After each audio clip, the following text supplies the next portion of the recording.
Liberty's kids. The peace died on the greens of Lexington and Concord. It was murdered again at Bunker Hill. There is no peace in the hearts and minds of the countless thousands who have been forced to swallow the vile brew of British tyranny. If you insist on war, you shall have it. Massachusetts is free to fight England until the moon falls into the sea, but she will fight alone!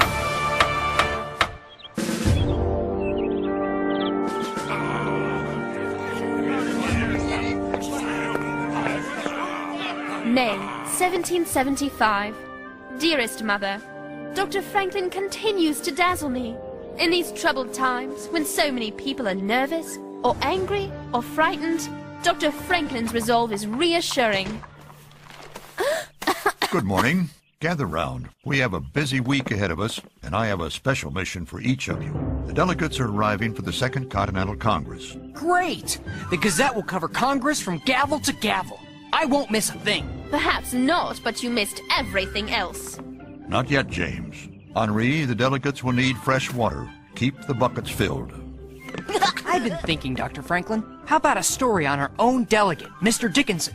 Hold your horses, James. Sarah, I want you and Moses to greet Colonel George Washington when he arrives from Virginia. Assist him in whatever he may need. This Colonel Washington must be important? During the French and Indian War, he saved many lives. I expect big things from him in Congress. I'll get my shawl. That leaves me. What do you have in mind, sir? Maybe I could talk to this Colonel Washington? No, James. No journalists will be allowed in the hall. No journalists? But... The delegates are here to deal with life and death matters. They'll need to voice their opinions freely, privately. Then what in the world am I supposed to do? Someone has to look after the delegates' horses. Horses? You may need a bigger broom. You may need a shovel.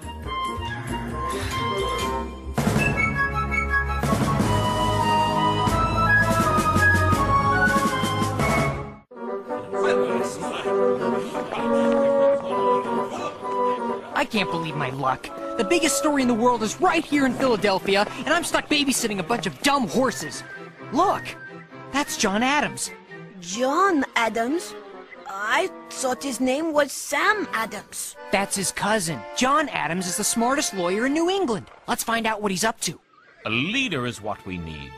What about this? I'm sure Mr. Adams and the others are thirsty after their long journeys. Now get going. Hey! I'm going to nominate Colonel Washington. He's the perfect man to head the new Continental Army. Why not your own Mr. Hancock? I know he has designs on the top job. Impossible. Washington is the only hero we have. The only man the whole country will support. Will New England accept a Virginian? A Southern man is exactly what we need. Otherwise, the revolution will remain New England's war. Excusez-moi! Excuse me. Ben, who is this? A French small fry. Henri, go! Go! Pardon. Sorry. Hold your horses, lad. James is supposed to hold the horses. I'm the water boy. Come on, Henri. I have to find out what's happening. That bell means Congress is about to start. Oh, but Ben Franklin said no journalists. Am I to understand that you're a journalist, young sir? James Hiller, Pennsylvania Gazette. It's a pleasure to meet a fellow newspaper man. You're a newspaper man, too? Paul Wentworth's the name. I understand your little friend here has a ticket into the hall. Ticket? I've got a bucket into the hall. 2 of them. And I've got a pocket full of coins for every scrap of news you bring out with your empty buckets. Coins? I'm all ears. Wait a second. Dr. Franklin said we can't print anything until after Congress is over. And Dr. Franklin is right. We wouldn't want to do anything to hurt the cause. Exactly. However, James, someday it will be up to newspaper men like us to tell the people what went on. And we can't do that without facts, can we? No, we can't. Facts are everything.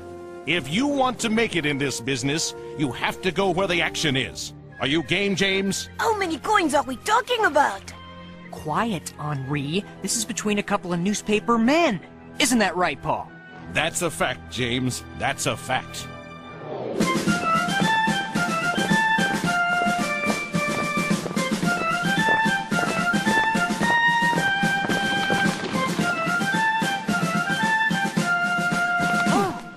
Pardon me, I'm a stranger to your fair city. Is this where Colonel Washington is staying? Yes, sir, but he's just now arrived. Whoa!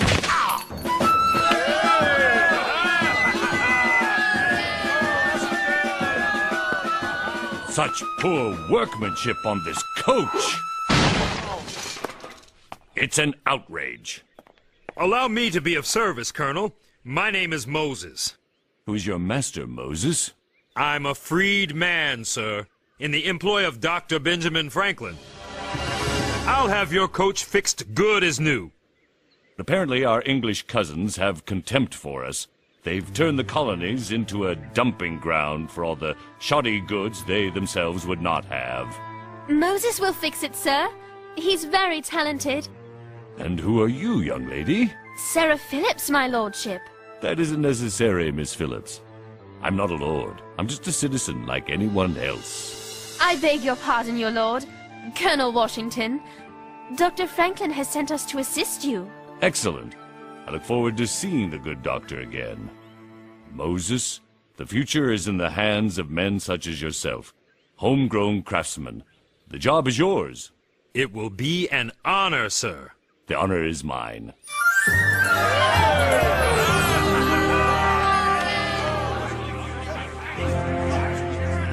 Chair recognizes the delegate from Pennsylvania Colony, Mr. Dickinson. Gentlemen, hear me clearly. There are still those of us who believe in a peaceful resolve to this conflict. We are brothers, England and America. Surely there is another course short of all-out war. The peace died on the greens of Lexington and Concord. It was murdered again at Bunker Hill. There is no peace in the hearts and minds of the countless thousands who have been forced to swallow the vile brew of British tyranny. Mr. Adams, you spit fire well, but the king's guns spit lead. You will lead us down the path to ruin. And you, sir, will lead us down the path to slavery. We can't win a war with it! If you insist on war, you shall have it. But it will be New England's war, Mr. Adams. Massachusetts is free to fight England until the moon falls into the sea, but she will fight alone!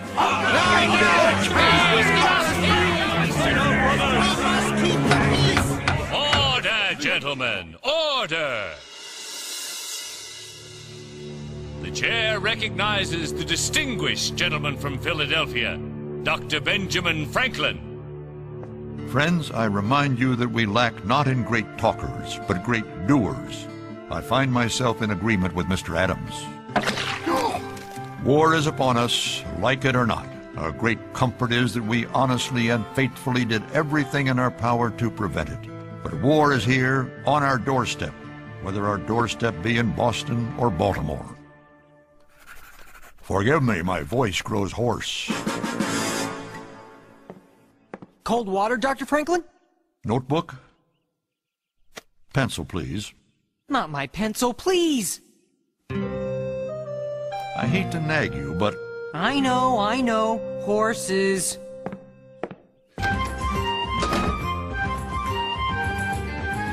Ah, Mr. Hiller, what have you learned? I learned that when Ben Franklin says no journalists, he means no journalists. He took my notebook and my pencil. Gangway coming through! What's the hurry, young man? Sam Adams just kicked the bucket. Sam Adams is dead? Hey! No, he kicked my bucket, spilled water everywhere. Oh, what a mess. I can't believe this. I'm stuck out here while the story of the century is in there. It is a conundrum, isn't it? Conundrum?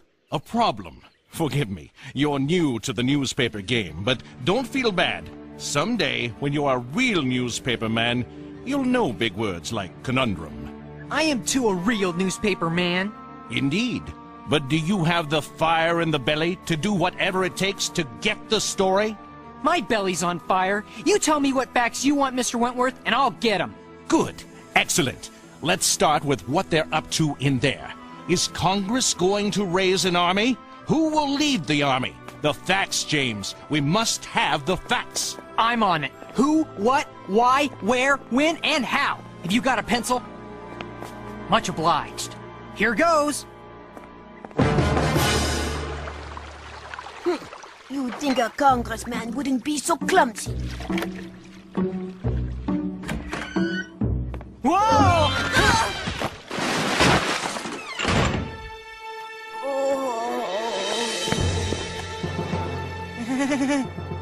one. This isn't going to be easy.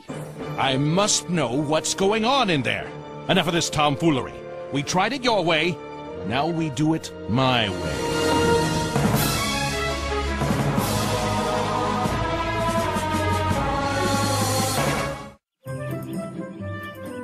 It certainly is an exciting time to be in Philadelphia. The city is alive with interesting new people. Exciting and dangerous. Mixed among the delegates to the Second Continental Congress are spies. We all have to watch our tongues. Drill, please. Drill, coming right up.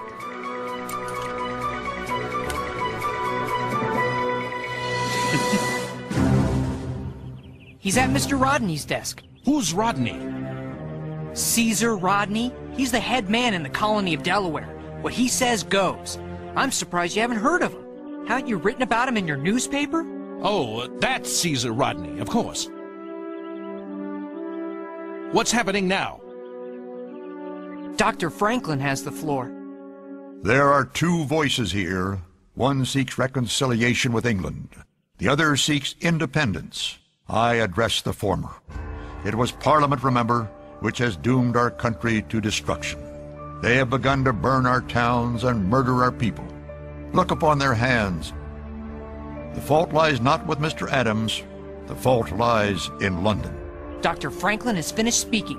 I don't see Henri. Okay, he's back. He's with... Oh, this is good. John Hancock. He's with John Hancock.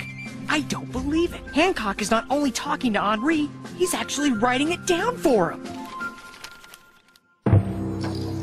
If Congress does not take over the army at Boston soon, it will disintegrate. All hope will be lost. The time has come. We must have a general today. Gentlemen, I think the solution is obvious. John Hancock is my nominee to lead our new national army. Mr. Payne, you flatter me. But we also have a gentleman available of impeccable credentials. A Southerner, Colonel Charles Henry Lee of Virginia. Who was born in England and who would be perfectly happy to be there now. The man we are looking for is among us, and he is a Southerner from Virginia. I nominate as General of the Colonial Army, Colonel George Washington.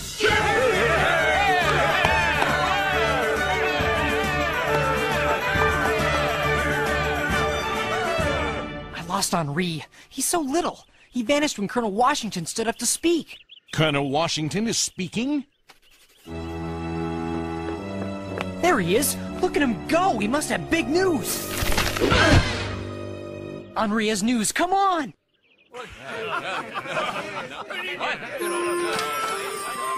Henri? Henri! Excuse me. A boy just ran in here. About this tall? There you are. Where are your notes? I've been watching you. You've been doing great. Watching me? How? With a spyglass. You've got a spyglass? Let me see it. James, wouldn't it be better to discuss this outside? Yes, of course. Come on, Henri.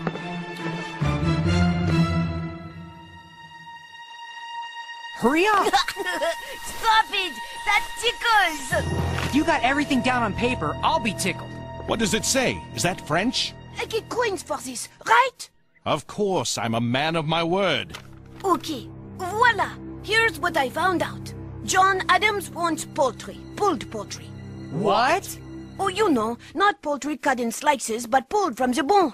Sam Adams wants beef, unless it's too well done. Then he wants mutton. Oh, here's something strange. John Adams won't eat mutton because it's a favorite British food. Let me see that. John Hancock, potato soup? He's got a bad tooth. You were getting lunch orders? I can't believe you messed this up. Sam Adams is the one who messed it up. He spilled ink all over my lunch order. Oh, my coins, s'il vous plaît. What are these? I've never seen coins like this. They're Greek, very old, older than Hercules. The two slits in each coin enabled the ancient Greeks to string them on chains and wear them around their neck for safekeeping. Oh, thanks! If you want any more facts... I'll get them myself. You failed me, both of you. And the only reason I paid you is I'm a man of my word. How could you do this to me? Mr. Wentworth is an important newspaper man. He publishes a paper I've never heard of, and you made me look like a kid. I'm new at this. That's it. I'll get the facts myself and make everything right with Mr. Wentworth. I'll help. I'd like to get more of these Greek coins. Hey, those are mine. You're back to being a water boy. This is a job for a newspaper man, not a newspaper boy. Ow! Who's the water boy now?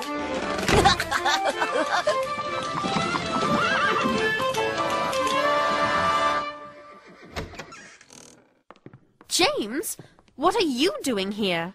Nothing. This whole day has been a big waste. What are you doing here? Delivering Colonel Washington's coach. Where is Henri? I don't care. What's wrong? I had a chance to impress an important newspaper publisher from New Hampshire, Mr. Wentworth, but I came up empty. Wentworth? I don't know any Wentworth who publishes a paper in New Hampshire. Well, he is who he says he is. He even paid us. He's a man of his word. See for yourself. Those aren't coins, silly. They're buttons. Buttons? I've sewed buttons like those on my father's uniforms. These buttons were minted 3 years ago by King George to decorate the coats of gentlemen invited to the king's birthday party. Are you sure? Of course I'm sure. Whoever your Mr. Wentworth is, he must be a close friend of King George. I have an idea. Quick, a pencil. My presence here will stifle free discussion. Since my appointment is the issue at hand, I will retire to allow you to speak your minds. Good evening.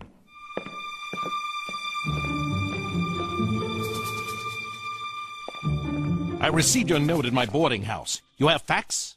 I interviewed the delegates, every single one of them. It took me all night to track them down. It's all there. The size of the new National Army, what General Hancock plans to do to drive the Redcoats out of Boston.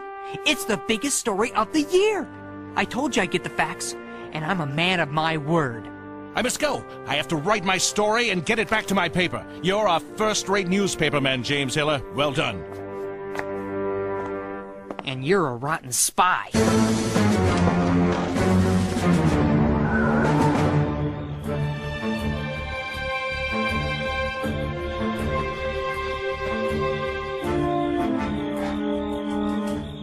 If my guess is right, Mr. Wentworth is reporting to someone. The question is, who? Look, a boat.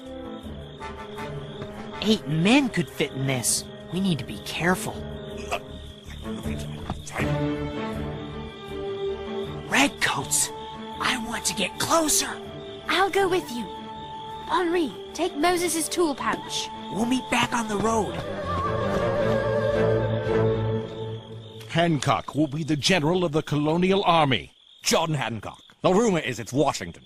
The rumor is wrong. They put the Washington story out to mislead us. Hancock will lead the rebel army, and his plans call for a march on Rhode Island. You trust your source? A gullible child. He spilled the beans. A stupid boy. Typical colonial. Grand ideas, no schooling, easily duped. Excellent. Let's move out.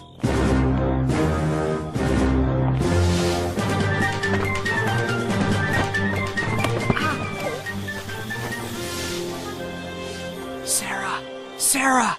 I'm here. That was frightfully awkward for a while, wasn't it? I was a fool. I wanted so badly to be a big-shot journalist, I almost gave away secrets to the enemy. But you outsmarted them. You're British. How does that make you feel? If Colonel Washington is announced as General of the Army tomorrow, word will get to the British soon enough. And that man who deceived you and Henri will look like a fool. I can live with that. Look. What's happening? On a leak!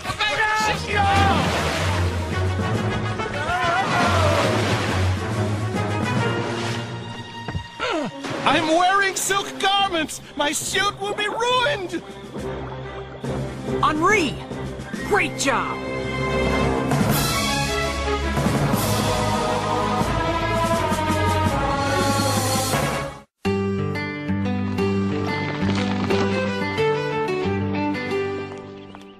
You know, I don't ask you for one moment to surrender your hope for a peaceful resolve to these problems. Thank you. I do pray for that. The only hope the colonies have to avoid all-out war is in the strength of our army and the strength of our resolve. I like General Washington. I hope the great men of this Congress work as hard to find peace as General Washington does to prepare the army for war. That will depend on Parliament. You know, Sarah, if things get too uncomfortable, we will find a way to get you back home. Thank you, Dr. Franklin. Come on! You're late! And on the issue of General of the Continental Army, we call upon George Washington. I accept this momentous duty because this Congress desires it. I beg it be remembered by every gentleman in this room that I, this day, declare with utmost sincerity, I do not think myself equal to the command I am honored with.